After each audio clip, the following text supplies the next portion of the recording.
So here's a big question for you. Do you have that sense of connection, that sense of cohesiveness to the people that you spend time with, the places where you spend time, which leads to that sense of belonging to something much bigger than yourself? Well, this was a wonderful conversation I had with my friend William on a lovely early morning walk in Colorado recently. He spent time with the Navaho tribe and they talked about the language of repair. Hope you enjoy and welcome aboard.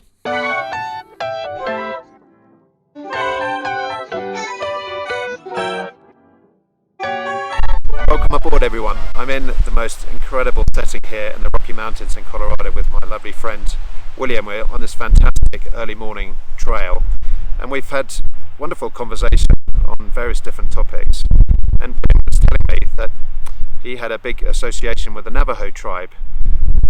And where was that? Where do you grow up? I grew up down in Durango, but I spent a lot of time on the Navajo reservation in Arizona. And as a child, they kind of welcomed me into the community, adopted me, taught me. They saw something in me that brought me in.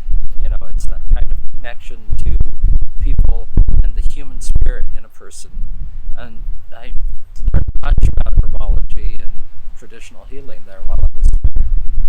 But I also saw a lot of how Navajo communities would actually practice the language of repair so that they could keep their communities cohesive and connected. That repair language of being able to solve problems and come back and still be part of community.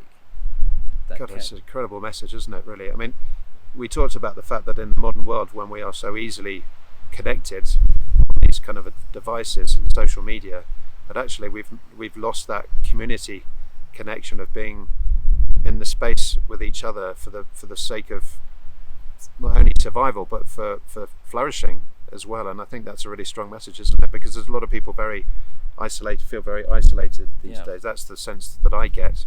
And going back to that, the purpose of life really is to support each other. I think that for the benefit of humanity and benefit of community. And a lot of it is when you have good community, good repair language, good cohesiveness, you can maintain culture. You can maintain a belonging to place and to people. And so often now people don't belong to place or people.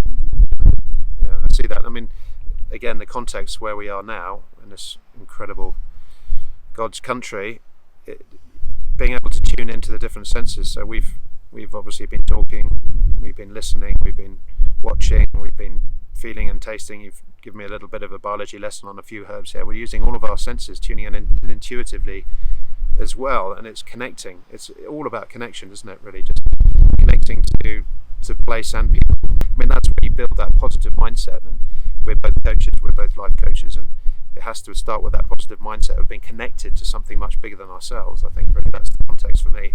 And I think the connection is also, once we connect well with others, we can let them be a mirror and it creates an environment for us to grow and them to grow when we allow others the connection to be our mirrors, to allow us to change, to grow, and build a cohesive understanding. And part of that belonging allows that to happen. Allows us to build the community, build the understanding, build a culture.